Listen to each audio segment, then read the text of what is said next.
Coming up next on this episode of the Unlock You podcast. I wrote down that after 4 weeks, the frequency of touching my phone reduced considerably. I would only pick up my phone to make calls, texts, check emails, turn on my Spotify, check my cryptocurrencies, hoping that I made some money on it and not lost everything. I felt distracted less, engaged with my day and tasks. I woke up, I checked my phone half the time. I typically just grab my phone, I check it. A lot of us do that. Half the time. Other times I would just sit there contemplating the day, maybe in prayer or something like that. It was nice. I noticed I drove slower, which is so interesting. I wasn't always in a rush, enjoying the moment I was in. If I did open LinkedIn, I remember opening LinkedIn one time and I felt such a surge of FOMO, fear of missing out. So I see all these massive notifications and I had this strong urge to respond, like as if I was trying to stay relevant, right? And it's just these kind of like ahas, you're like, oh man, why am I trying to be relevant? I felt a lot of anxiety going through the notifications. I said, man, like I gotta catch up with all this stuff that I missed out on. And I was out of touch of current affairs. And actually, one of the big ones is I noticed how many times my kids were asking me for the iPad, the iPhone to get on it. And I was like,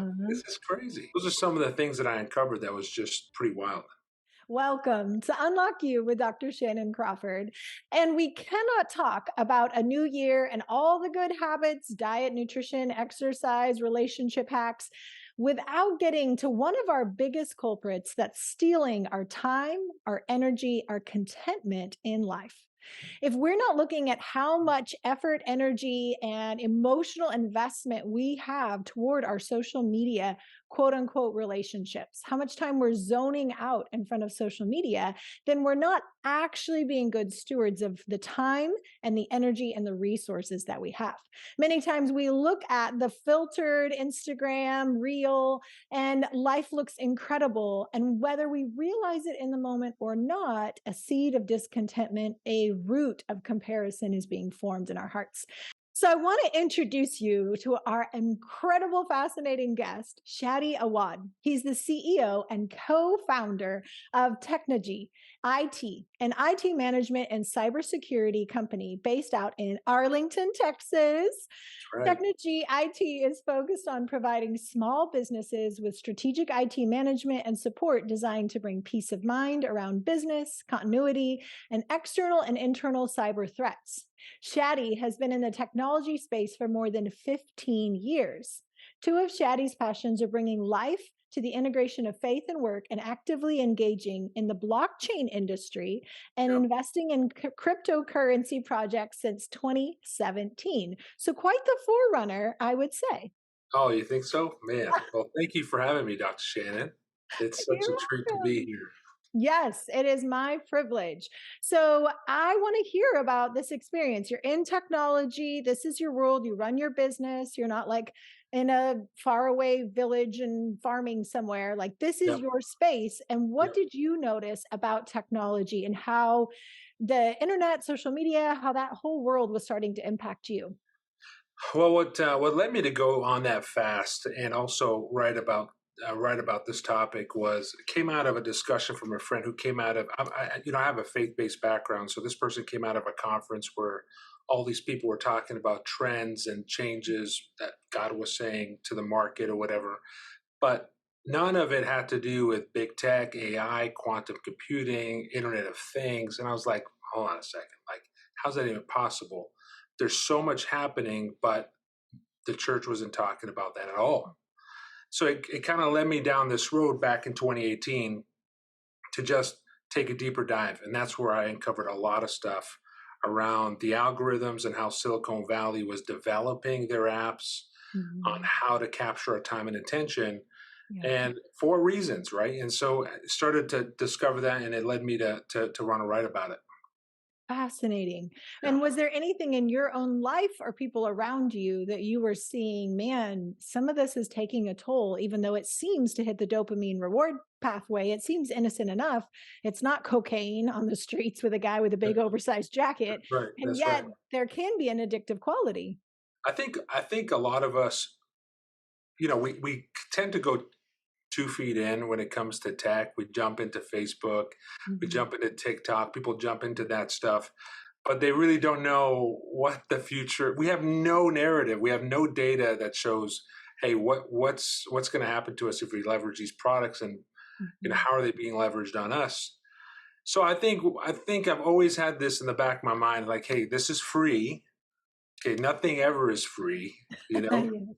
So this is free, and it's taking me away from my kids, attention with Mhm. my wife, Mhm. just robbing some quality time that I need to be potentially putting into something else. So I think a lot of us know that. I mean, like, let's not lie about it, right? We all know that it's such a distraction, Yeah.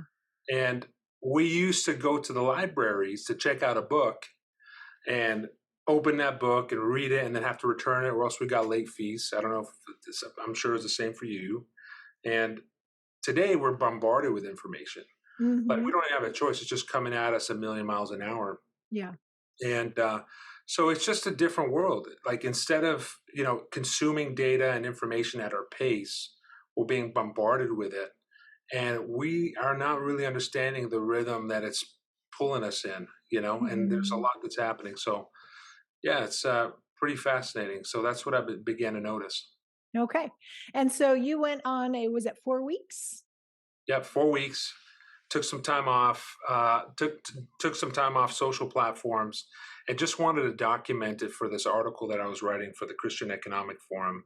And it was just an incredible process. And some of the stuff, I had gone into this 40-day fast, essentially. Actually, it's 4-week fast on not touching social media, Mhm. with the understanding of some of the revelations I got around the technology and how they're coding stuff. Mm. And it was shocking. I'll read you just a few of them Yeah. that I wrote down. I wrote down that after 4 weeks of the frequency of touching my phone reduced considerably. I would only pick up my phone to make calls, text, check emails, turn on my Spotify, and check my cryptocurrencies, hoping that I made some money on it and not lost everything. I felt distracted less, Mhm. engaged with my day and tasks. I woke up, I checked my phone half the time. I typically just grab my phone, I check it. A lot of us do that Yeah. half the time. Other times I would just sit there contemplating the day, maybe in prayer or something like that. It was nice. I noticed I drove slower, Mm. which is so interesting. I wasn't Yeah. always in a rush, enjoying the moment I was in. Mm. Um, if I did open LinkedIn, I remember opening LinkedIn one time and I felt such a surge of FOMO, fear of missing out. Mhm. And so I see all these massive notifications, and I had this strong urge to respond, like, as if I was trying to stay relevant, right? And it's Mhm. just these kind of like ahas, you're like, oh Yeah. man, why am I trying to be relevant? I felt a lot of anxiety going through the notifications. I said, man, like, I gotta catch up with all this stuff Yeah. that I missed out on.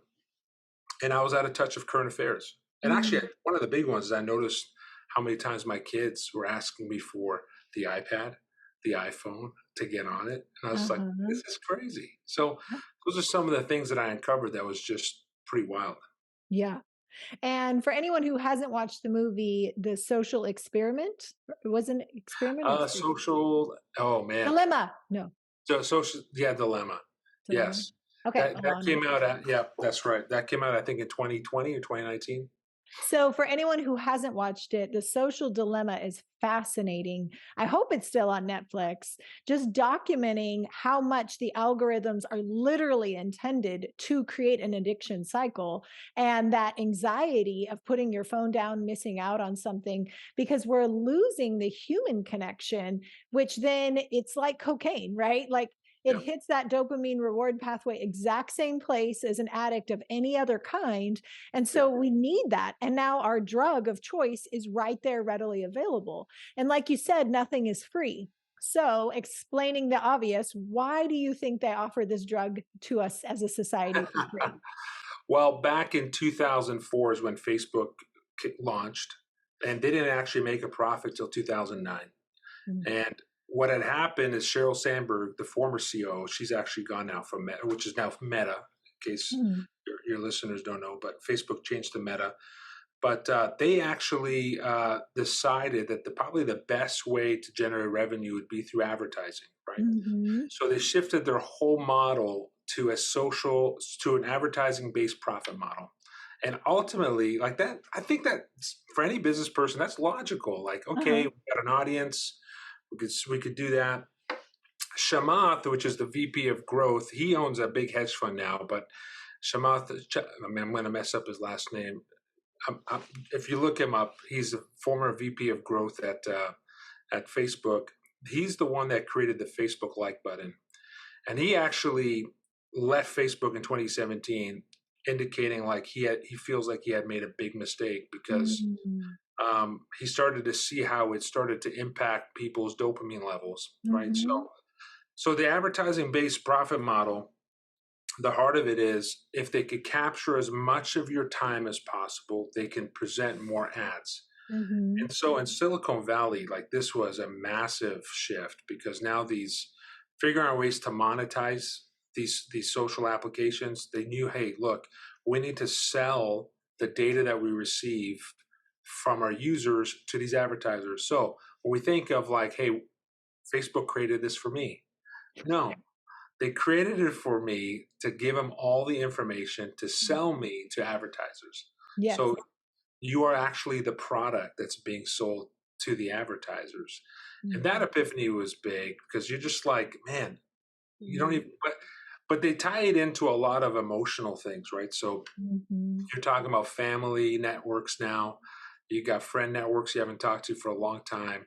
And you just feel this sense of like, hey, this is a tool that is beneficial, right? From the standpoint of connecting with people. Mhm. But the tools that they're integrating within it are really trying to displace our time. And Yeah. that's really the big thing is the displacement of our time. Yeah, for sure. Absolutely. And why does that matter? So, whether it's a parent, a CEO, somebody who's volunteering in the community, why do you think, Shadi, that time is so important? Yeah, once it's gone, it's gone. I mean, Mhm. that's really it. But also too, like if your time is being pulled and influenced in a way that you're not even fully aware of, I mean, that's the Super worst manipulative. Yeah. part.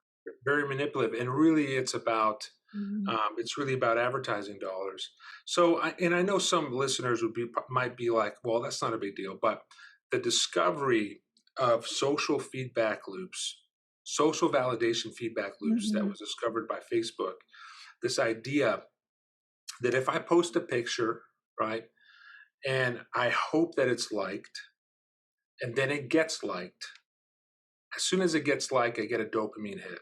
Mhm. When I get a dopamine hit, I re-engage with the platform, and Mhm. then it starts over again. Those are social validation feedback loops that a lot of these Silicon Valley developers figured out. Hey, if we can trigger dopamine in Mhm. people's limbic system, we can engage them to come back for more.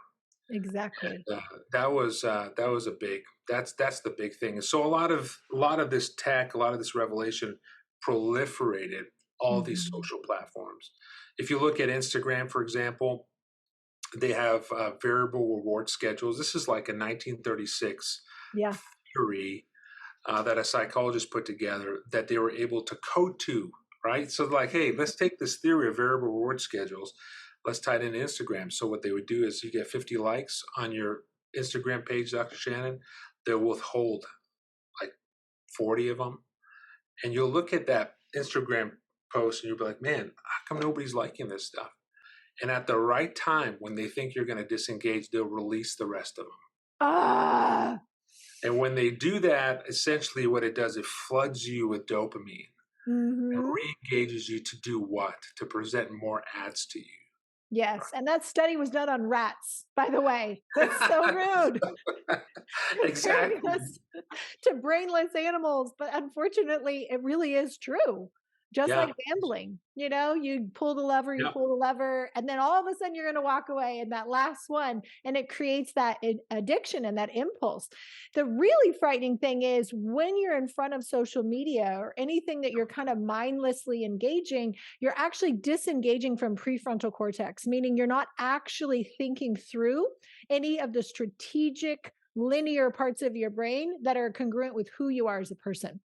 Yeah. That's why people spend too much money. They have emotional affairs. They talk to people and buy things that they never would in a different context. Like if I walk up to you and say, "Hey, lady, buy this camera, buy this jewelry," you're going to be You're like, like, no. "Creeper, get away from me," Yeah, right? that's right. Yep. But if I've already pulled you into this environment and these emotions and these highs, and you have this euphoria, you're actually engaging from the back of the brain. From the back of the brain, you're going to bypass reason and you're more likely to spend that money and feel like, oh, it's $9.99 and it's going to go away in 5 minutes. I better get it Totally. before it's gone, you know?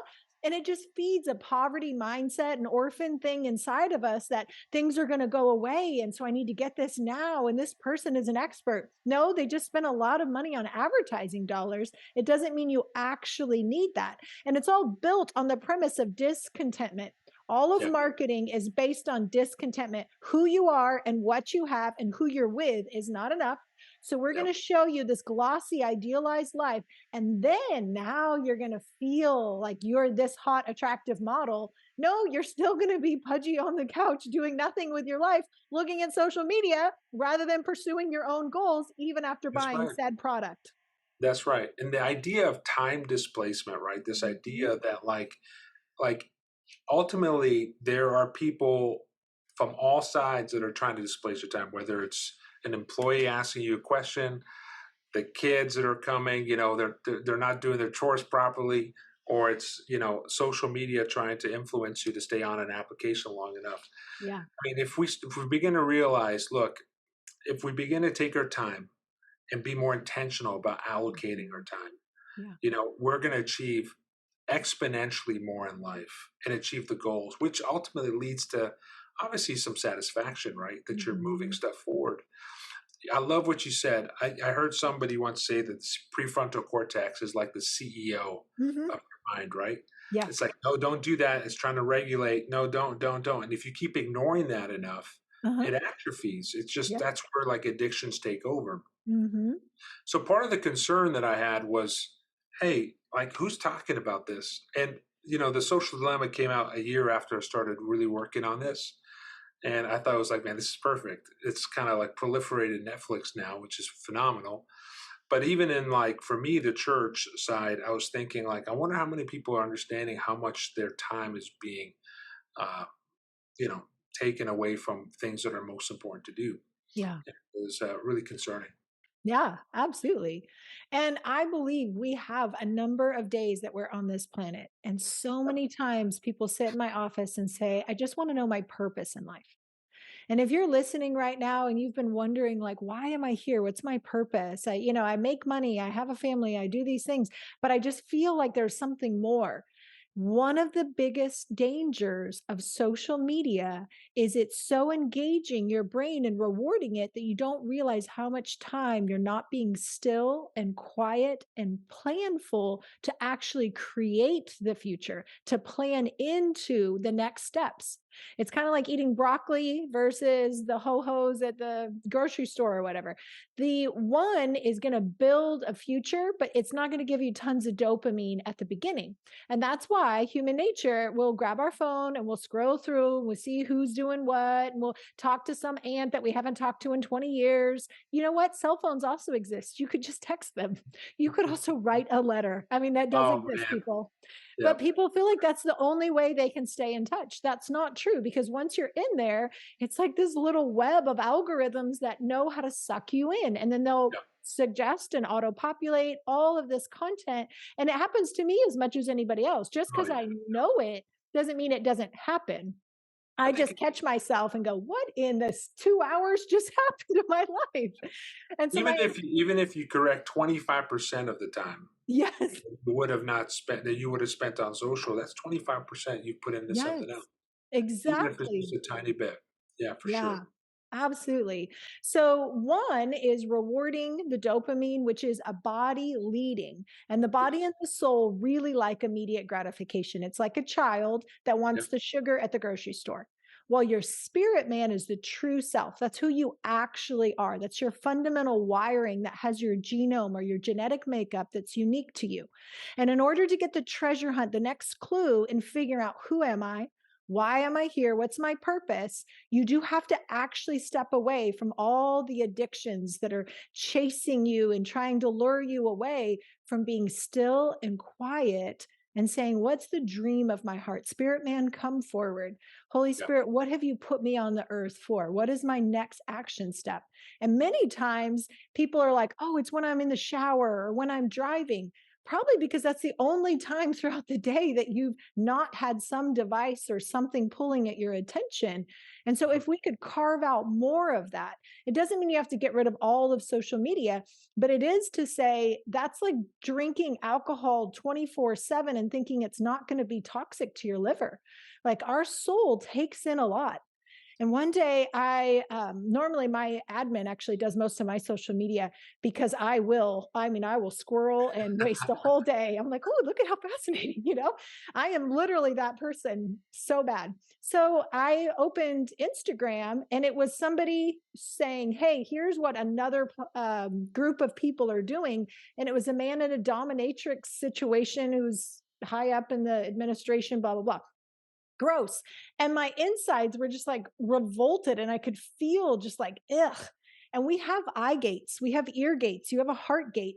There are things that can start impacting you and you Yes. don't realize it. And we get desensitized, it's normalized. And while the effort of the person posting was to show and expose, like, hey, this is what's going on in the world, it still was like, I don't need to see that. Maybe I can know what's going on at like a news level, but I don't need to see the image of this high up person in administration who's putting himself on Instagram in dominatrix situations. That's right. That was revolting. And so I just carried that for days. And I'm like, I'd rather not be on platforms where I have to be Yeah. exposed to that. Yeah. I like to talk about like one of the things I read about is about cognitive bias. And Hmm. if you look at YouTube's algorithms right now, 70% of their videos are recommended by their AI. Hmm.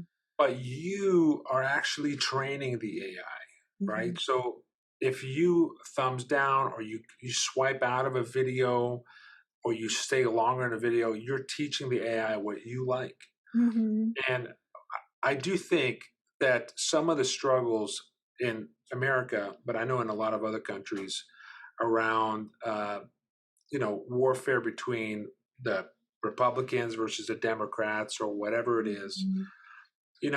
I think a big contributor to that is cognitive bias. And it's the Yeah. idea that I'm only being presented videos that Hmm. I like. Yeah.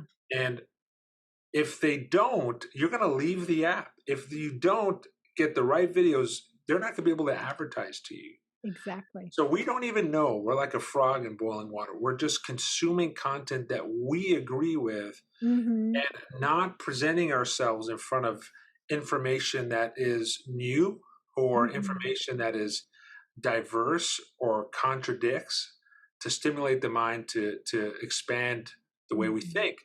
And so cognitive bias is another big one that I think is contributing to a lot of anxiety, stress, Hmm. friendships being ripped apart. I mean, there's Yeah. just a whole bunch of stuff, but we talked about that in the article too. Yeah. Yeah. So how can people get a hold of this article? I mean, I could share it with you. It's on, man, that's a good question. I could I could share it put with it you. I on. don't know. Yeah, that's probably the best way to do it. It was written for Yeah. the Economic Forum. I don't know if there's a public link, but I'll Okay. send it to you. And yeah, it's a good one. It's fascinating. I love it. Okay. Any last tips on what we can do to be good stewards? It doesn't mean we have to, put our head in the sand, but being Oh, yeah. aware of good stewards regarding social media. What are your tips? Yeah, one I would say talk about it with your spouse, your family. I think it's an important topic Mhm. today because our kids are being influenced about it on a level. So talk about it during dinner time. Put away your phones. Just engage. Don't bring the phone to the table. Just don't. Yes. That's Mhm. number one. Number two, one of the books that really has impacted my life is a book by Michael Hyatt called Living Forward. Mm. When I had to write my own obituary, right, which is pretty deep. Mhm. So it's you got to write about what people will say about you around your work life, your Mhm. family, your marriage, your kids, and you kind of leave writing that obituary feeling like you're garbage, right? And so you're like, oh man, I got to get better, right? But you got to get into perspective what's most important, Yeah. and be allocating your time to that. That's huge. And I honestly would also say manage your notifications. Go Mm, into your phone, readjust your notifications. We're typically only doing what the app is recommending, with that's always leading to more advertisements. So if mhm. you don't take intentional steps to go into your apps and to adjust your notification settings, you don't need it to pop up three different places, you know?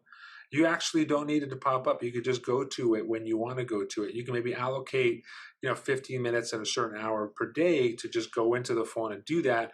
But you know that like you have a million other things you got to get done that are more Mhm. important, right? Yes.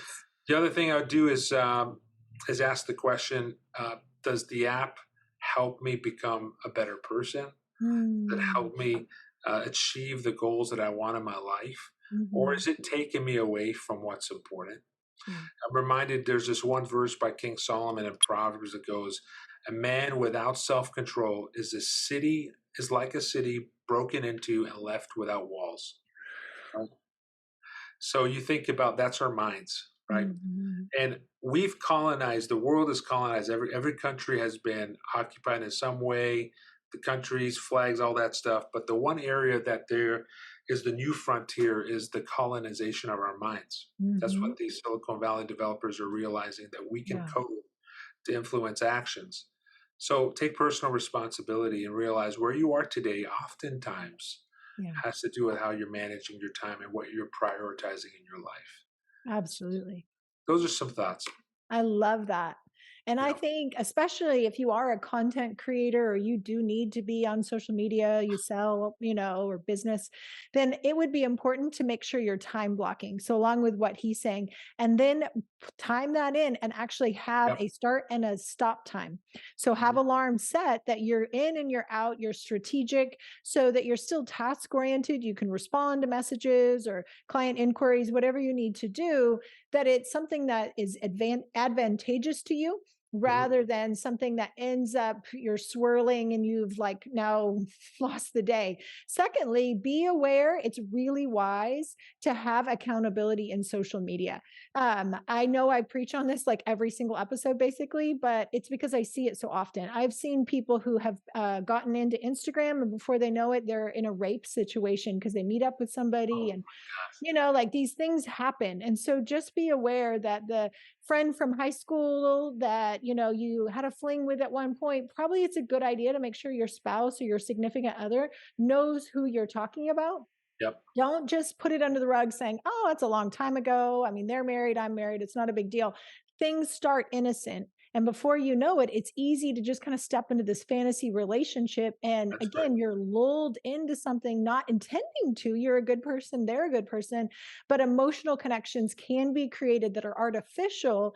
And again, the comparison of the person who's telling you to pick up your socks compared to the new shiny toy of like, oh, what are you doing today? Blah, blah, that just creates a different dopamine reward pathway than the person you're Yep. actually living with. So, those are a couple things I would also want to say. And then, last, make sure that when you see an image or you hear something, immediately take your thought captive and focus on what you do have. And every time you're on social media with a gratitude of, I'm grateful for the body I do have. I'm grateful for the relationship, for the health, the place that I do have. It may not be the greatest car, but I'm grateful I have one, because you'll be bombarded with all these subtle, what's called passive or indirect communication. They're not saying to be successful, you have to have this car or this girlfriend or this amount of money, but that's the implied message that's bypassing your prefrontal and it's going in through the unconscious. So now I have to be very intentional to redirect energy back to gratitude, thankfulness for what I do have and what I do have choice and agency over. And I love that challenge of taking, 21 days or 40 days or 4 weeks, whatever amount that you Yeah. feel on your heart to just detox and reset so that you can continue this year and your goals in a streamlined, effective effort. Thank you, Shadi, for being our guest. What a privilege. It's been so fun, and we have to have you back. Thank you so much, Dr. Shannon. Have a good one. You too. Bye, everybody.